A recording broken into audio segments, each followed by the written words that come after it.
I'm Lawrence Francis, host of Interpreting Wine, welcoming you to the Cava special series. Across 2 episodes recorded in March and May 2023, we'll be exploring the modern Cava scene in the company of 2 producers. The most up-to-date exploration of Cava available anywhere in podcast format. Subscribe to be alerted when new series episodes go live. We kick things off today in the company of Mireia Pujol-Busquets of Alta Alella. We hear Mireia's origin story, and she introduces us to the Alta Alella winemaking community. We get a visual tour of their property, talk geological influences, viticultural practices, planting locations, and the perception of Cava in the wider market. Enjoy! My name is Mireia Pujol-Busquets, and I'm the second generation of Alta Alella winery. I'm 37 years old. So when I was born, my father, he was already working into wine. He was working as a technical director of big companies, as for example, Martini Rossi for the sparklings here in Spain, also Parchet.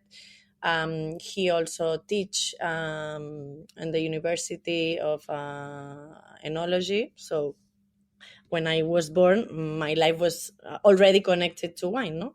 And then when I was 2 years old, my mom, that she was a nurse, she decided to start a wine shop. Mm-hmm. So I grew up surrounded by bottles first. And then when I was 5 years old, we bought the origins of Alta Alella. So my parents wanted to make like his own project, and his dream, or their dream, was to be here in Alella. Alella is 10 kilometers from Barcelona, and they are from Badalona, that it's even closer. Okay, mm-hmm. So they found 4 hectares of an abandoned forest and an abandoned house, and here is where everything started. No, I grew up parallel, to Alta Alella. Like the first vineyards that we planted were when I was 5 years old. No, my first harvest was when I was 13 years old. I spent lots of summers working on the vineyard, sometimes happier, sometimes less happy when you are 14, and it's August and you have to be harvesting. Well, it's a lifestyle, I say. And then when I finished the school, I decided to study biology. Honestly, because I didn't know what to study. And it was a general thing, science, it's life. So I study life and biology.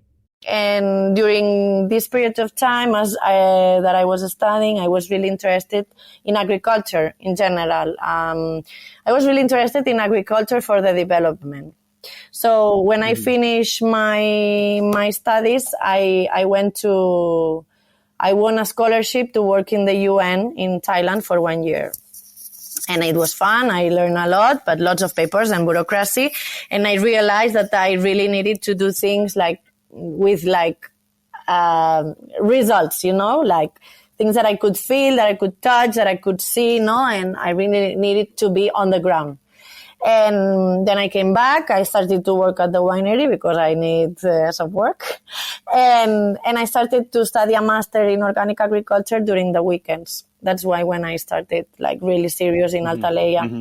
After that, I had the opportunity to work in a research center of organic agriculture in Switzerland, where I discovered all the grape-resistant varieties. This was in 2010.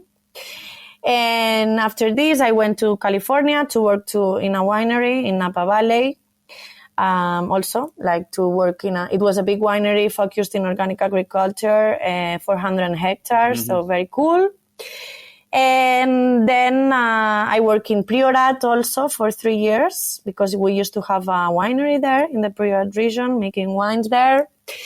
And after these years working more on the field, vineyards and research, I decided to start like opening the doors of Alta Alella all over the world. So I started to work on the exports.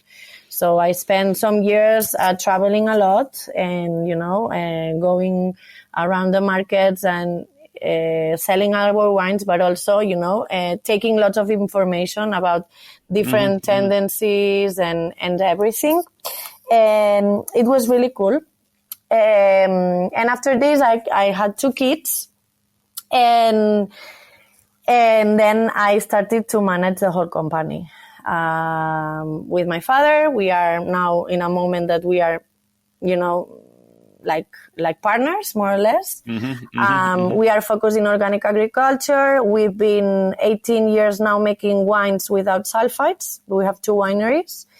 And now we are also developing resistant grape varieties. And we are quite pioneers in everything, no? We want to be always doing things and research. And we have this scientific background that of course we are working in agriculture, but we have a big responsibility, no? So this is it. Yeah, it's fascinating. And as I mentioned before we started recording, Mireia, it's really interesting for me and really cool. I'm kind of going back to the origins of the podcast as well, where I started them quite close to you there in Penedès. So this is a region that's, always kind of close to my heart, really. What I would love to know a bit more about, though, in terms of that story, it sounds as though you've right now, in 2023, you're in as you say, a very kind of pioneering situation. But maybe, take us a little bit inside that journey, really, in terms of, going from a sort of a new winery, a new piece of land there, and that challenge really to I guess really upskill and to learn and maybe talk about the neighbors and the help maybe that was available when that project was kind of just getting on its feet. Well, when we started, I was 5 years old.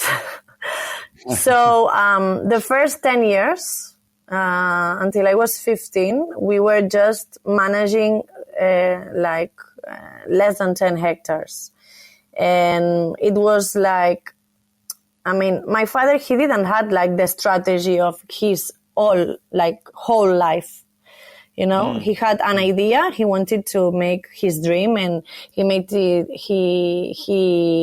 He bet for organic agriculture since the beginning. So he was like taking this opportunity, and it was not easy because the appellation Alella actually is the closest appellation to Barcelona. It's 10 kilometers. So this area, it used to be a hard, like a strong wine region, but I'm talking about like hundreds of years ago, no? But being so close to the city, no, it has been difficult to survive, no? Nowadays there are 7 wineries, imagine, no? It's very, very 250 hectares, like really, really small. So at the beginning and during all this journey, one of the most important, one of the highest difficulties or stronger difficulties has been being able to find land. This is something that has been very, very difficult at the beginning because he didn't know if there was going to be someone that will continue the project. So there's a lot of investment, no, on this when you come from nothing. So you have to be very prudent, no? But after a while, when he saw that I was, continuing, and it's been also during these last 6 years, no, that I was like pushing for buying land. I was the one like, we have to do it, He was like, okay, let's do it. And it was really, really difficult to find land. And you were talking about neighbors, like we were surrounded by other lands, no, that were, normally it's like abandoned forest, okay? They were owned by families, but these like 7 brothers, they inherited and they don't even know where is the land. But the good thing is that now that our brand is a little bit more known in the region, this gave also some confidence to these people, and we've been able not to convince them to sell this land to us. And now we are, I think it's amazing that we can say that after 30 years we own 60 hectares in this region. We have to be very proud. I would say that this has been one of the biggest challenges and difficulties that we have been through during all this period of time. And something really important that I always want to say is that we are in a natural park, and this is something that have saved us. Thanks that we are in a natural park, we can be here. And then we have our terra, we have our, our storytelling, we have Barcelona, we have the sea, but thanks that this is protected, we were able to build our dream, So it's quite nice, yeah. Very cool. And there is actually, one part of the story that I just also like to just revisit, which, is still kind of going around in my head a little bit. You're saying, I understood there was some challenge because of the proximity to Barcelona. Yeah. And maybe could you say a bit more about that? Well, everyone wants to live here.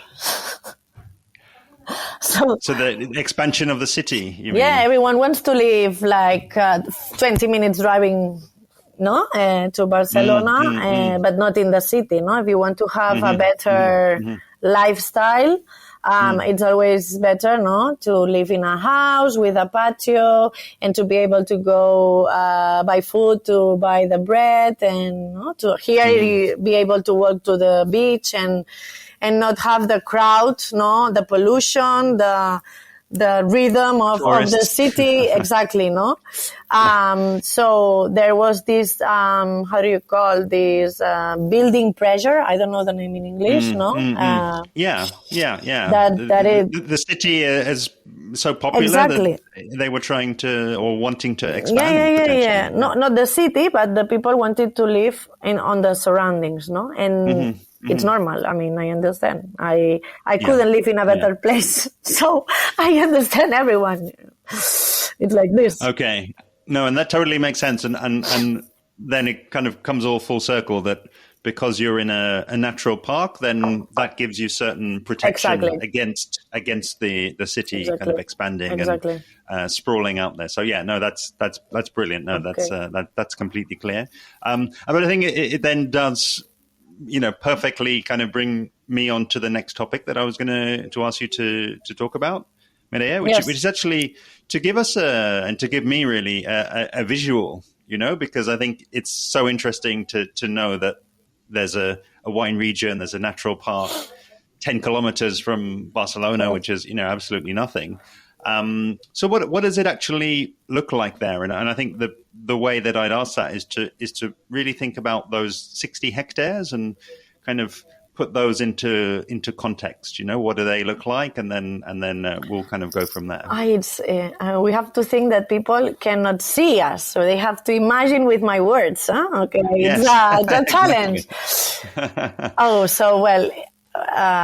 It's beautiful. You have to imagine a valley, okay? A valley that the difference in altitude from the sea to the highest mountain, if we could say mountain, it's like 500 meters, okay? And it's 1.5 kilometers to the sea, okay? So this is kind of, and it's like a small group of mountains, doing small valleys. All the valleys face the sea. And for example, when it rains, through the valleys, we have small rivers going to the sea. Okay. This is kind of like the orography. Okay. Then, the soil, that you can see also from the top, if we are flying with an helicopter, it's a granitic soil. So you're going to see a light soil. It's the composition of the granite, and it's a sandy soil. So it's really connected to the sea also, because it's like sand, okay? It's an acid soil that it brings really good characteristics to our wines. I know that we are not talking about this right now, but if we're talking, that's where we will end up. So yeah, it's fine. But it's a very nice soil, and then you have the vineyards, most of them facing the sea. Okay. Rows facing the sea, and in the top of the hills we have like amphitheaters. Okay, you have to imagine like an amphitheater, and then the other vineyards facing the sea. Like this, we have as much hours of sun as possible, because if you're facing the sea and the sun rises from the left side, watching the sea, and then it goes down to the left, to the right. So then you have the sun up all day. You have to feel this breeze. You have to close your eyes and feel this breeze that comes from the sea, that it's called marinada, that it's not, we are not in a windy region, but it's really fresh. Okay. So it's really, really nice to be here walking around the vineyards, because you have this breeze that makes you feel really comfortable. And then from the top of the hills, and from the top of the main hill, you can see all the skyline of Barcelona. So it's really cool. Yeah, it's combining the two exactly most strongest influences, right? So the city there and the sea there as well. And I'm sure you've painted a picture for us that I'd certainly it sounds as though a great beautiful place really to kind of spend time. And is that to say then that would kind of describe the 60 hectares now, and that they're maybe all kind of together, they are not together, all of them, because we have like some where we are, okay, but then we have the town Alella, and then we have on the other side more vineyards. So it's like separated in two blocks, and then around, like in the town, like there are two main blocks, and then in the town, in Alella, there are also, thank God, there are still some small vineyards surrounded by houses, and there are still some small parcels over the town. Yeah.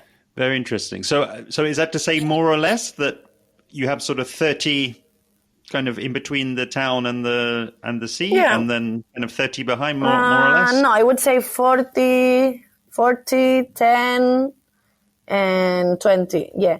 But there are also, like with these 60, there are 15 that we have to plant yet. We are planting now.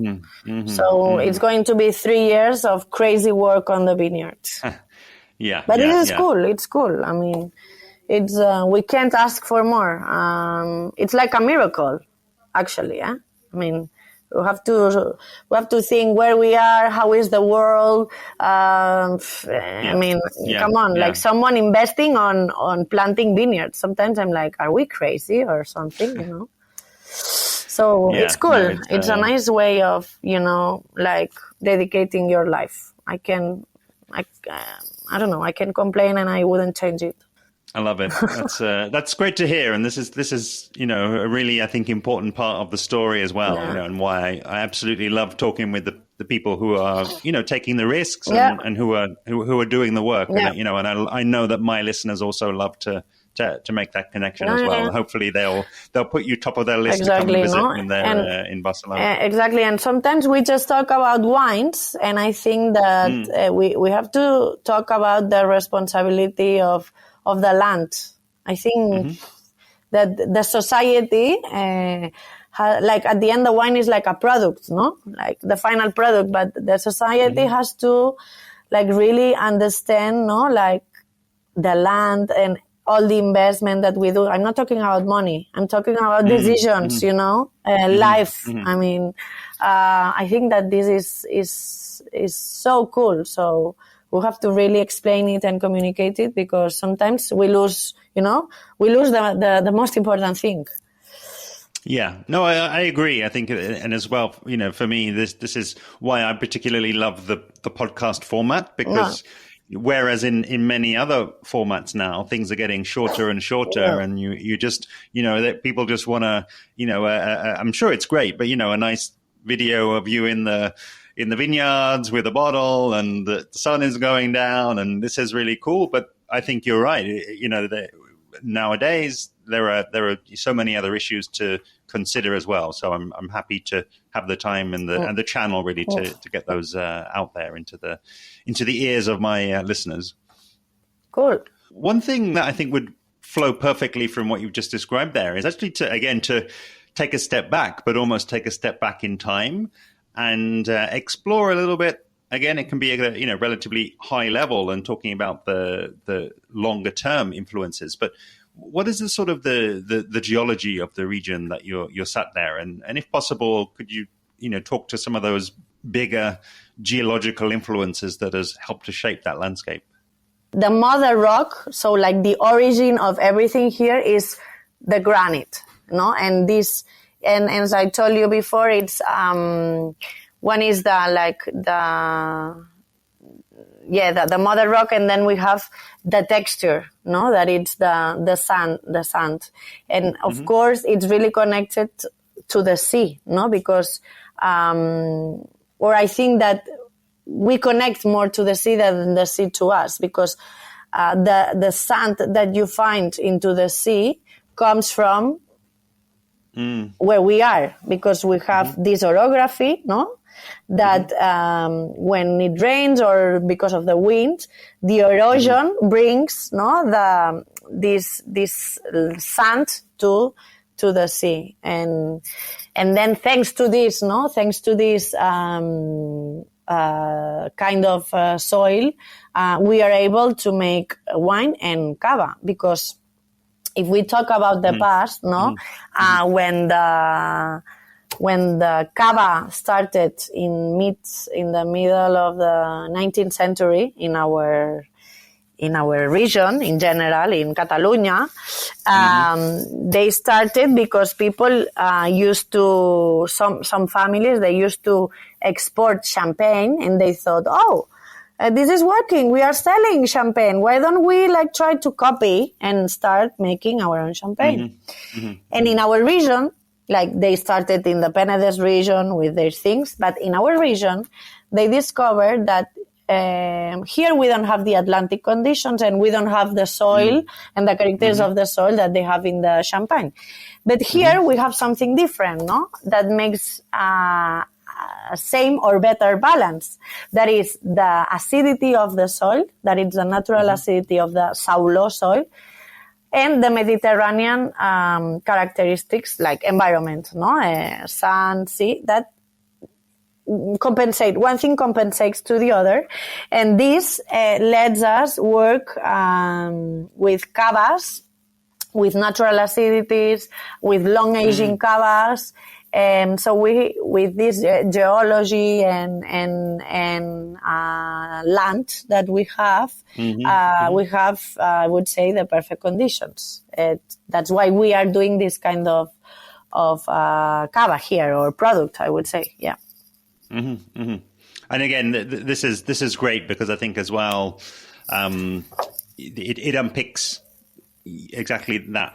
Why is that site suited for cava? And this is great. And I think then what naturally brings those two together, the geography and the geology and the soil, is then to actually start to talk about the viticulture. I mean, it's actually, again, it's really exciting for me to know that you are one of the pioneers, I guess, of organic in the region. Being organic kind of since the beginning, 32 years ago.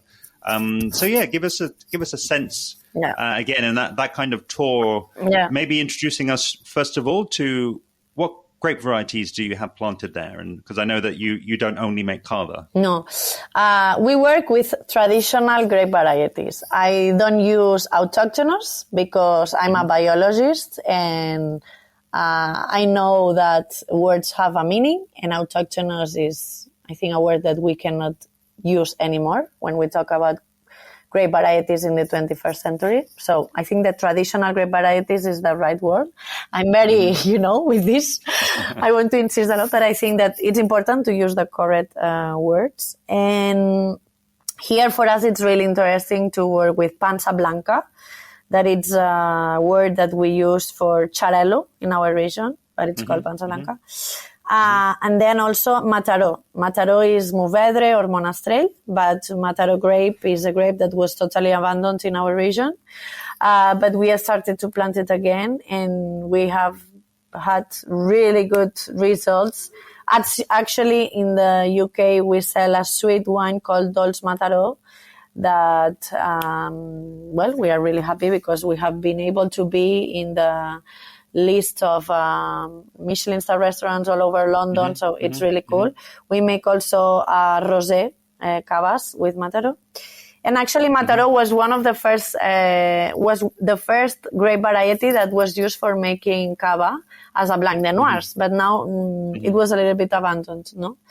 And we started, I think we are pioneers, not in our region, in Spain, in terms of organic agriculture.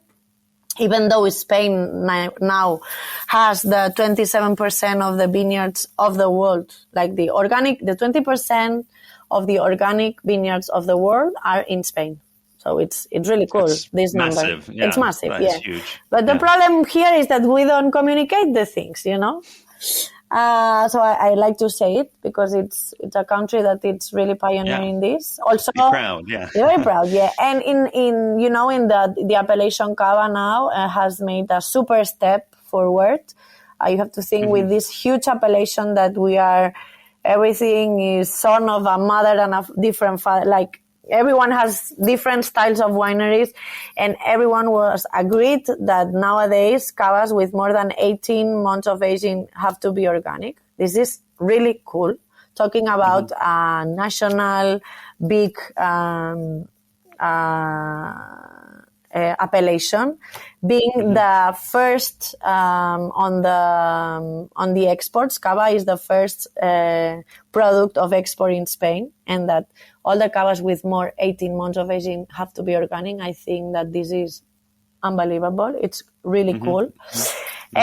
So for me, organic is something that I'm very proud, but I want to go further. So that's why 18 years ago, we started to make our cava without sulfites. Now we have an entire winery dedicated to wines and cavas without sulfites that it's called Celler de les Aus, that it means the winery of the birds, and it's a tribute to the birds of our natural park. And for being more crazy, 11 years ago, we started a project to develop resistant grape varieties. So adapted plants. Trying to find, I would say, natural agriculture.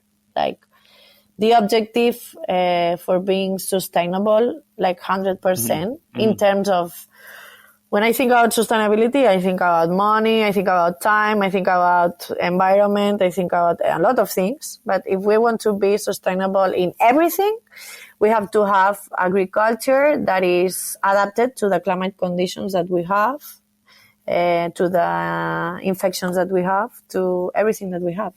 So this is where we're working right now. And this is almost like going to the end. And now we are more on the bureaucracy part of this project. But this is, the hybrids and the peewees, this is happening all over the world. And as I told you before, we are agricultors, but we are scientifics, and we have a responsibility, and we have to think about our legacy, because the world it's not a nice place right now, the world that we live. So it's a very utopic thing to say, but I think that we all need to try to live a better world. And you have to try to do it with your daily life and with the things that you can do. I mean, I'm not going to change the world, but if I can change my world, my life, the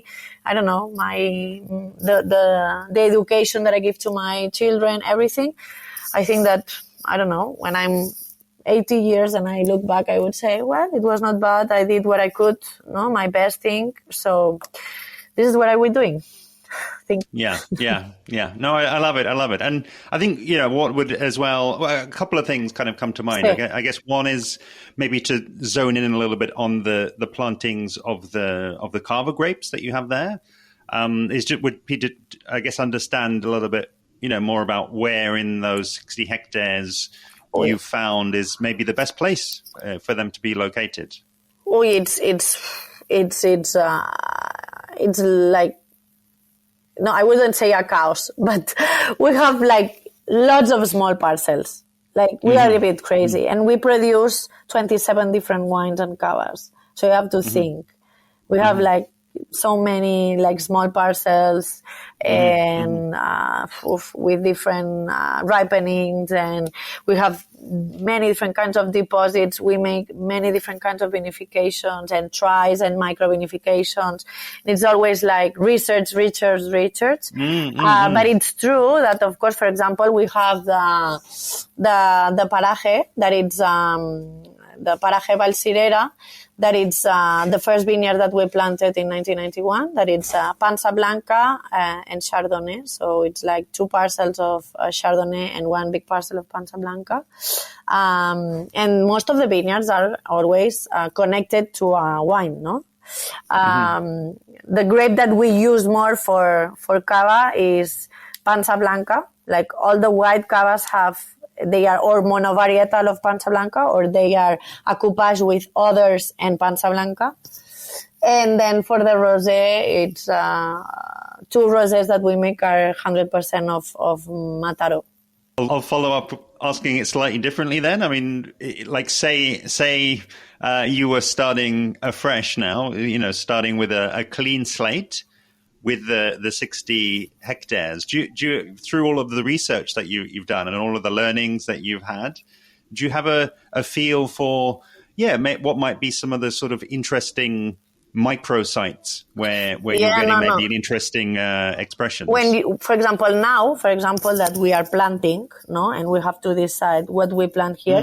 You have to think that here it's not a big land. I mean, maybe sometimes you can plant 3 rows because the orography.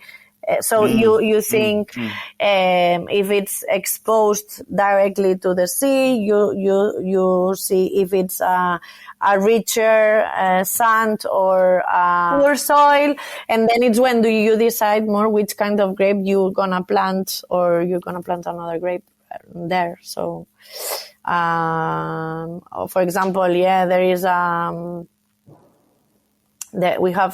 we use just Pinot Noir for one cava because we work with Pansa Blanca mainly, but there is a cava that has 20% of Pinot Noir, and there was it's a vineyard on the center of the town that it used to be vegetables garden. So and it's a very rich land.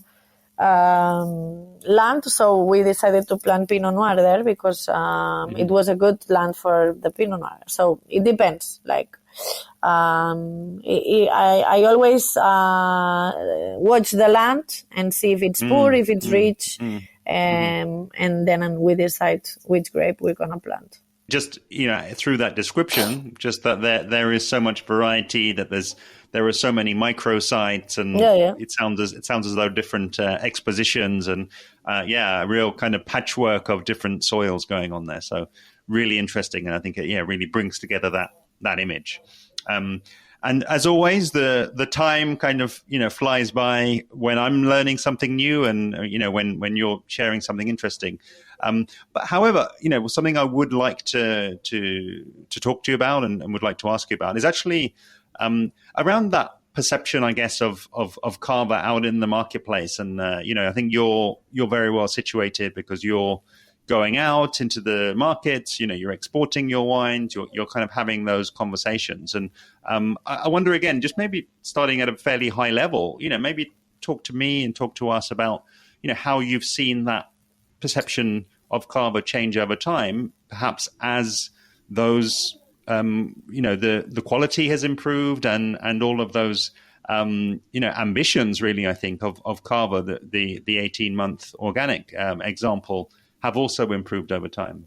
I want to think that yes, no, that it has improved, and like I'm young and I have my own experience. And if you talk with my father, that he's older than me, he would say his own view. But at the end, I'm the one traveling a lot, so of course the perception is changing. And I think also the good thing about Cava, I think that Cava now can be more pure. I mean, I remember that when we started exporting a little bit, what I used to see was everything more homogeneous, okay? And everything had expedition liquor, it was brut or extra brut with sugar, and people were not really ready to drink like natural cava, I would say brut natural cava, more expressive, talking about the vintage. And I think that this is something that has changed a lot. What I see, like in terms of international, approach of the cava. So, and this is what I saw, because there were also markets that were not ready to drink this, and now it's changing. We can see this a lot in Asia. Asia was not used to drink sparkling wines and with this acidity and these expressions, and now it's changing a lot. It's really cool to see it, no?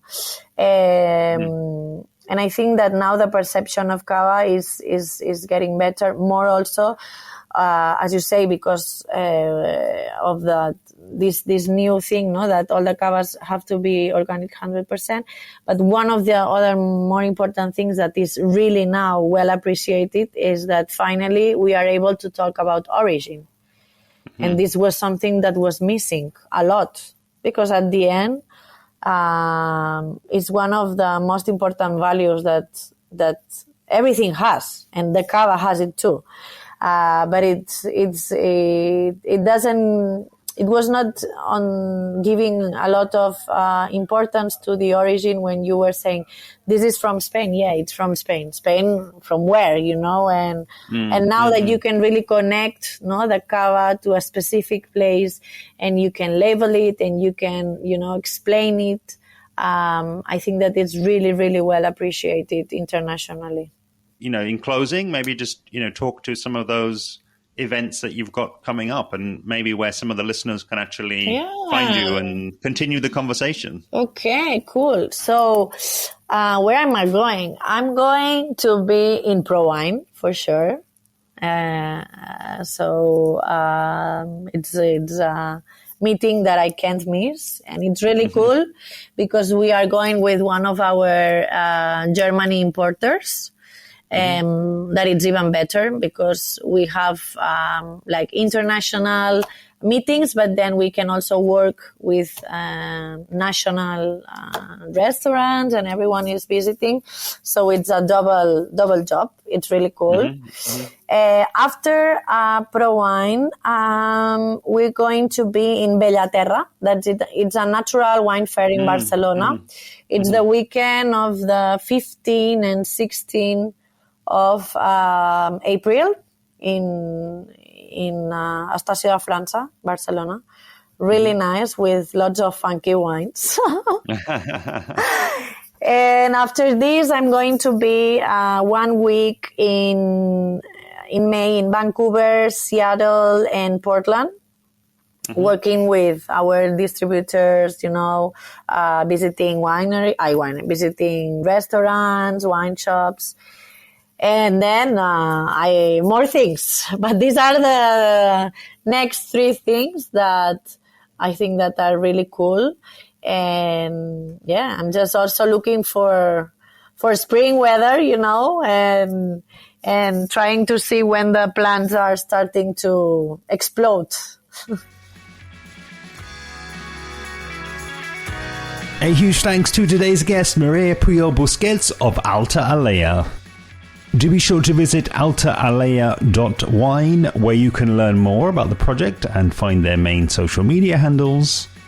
Please help to amplify this episode and the series by sharing the direct link, which is interpretingwine.com/535. You can find links to both episodes from the series in the description below.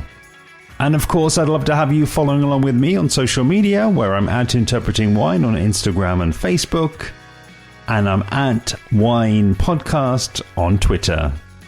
Next time on Interpreting Wine's Cava series in episode 536, I'll be speaking with Eva Plathas-Tornay of Villanelle. And make sure you're subscribed to be alerted when the episode goes live. See you then.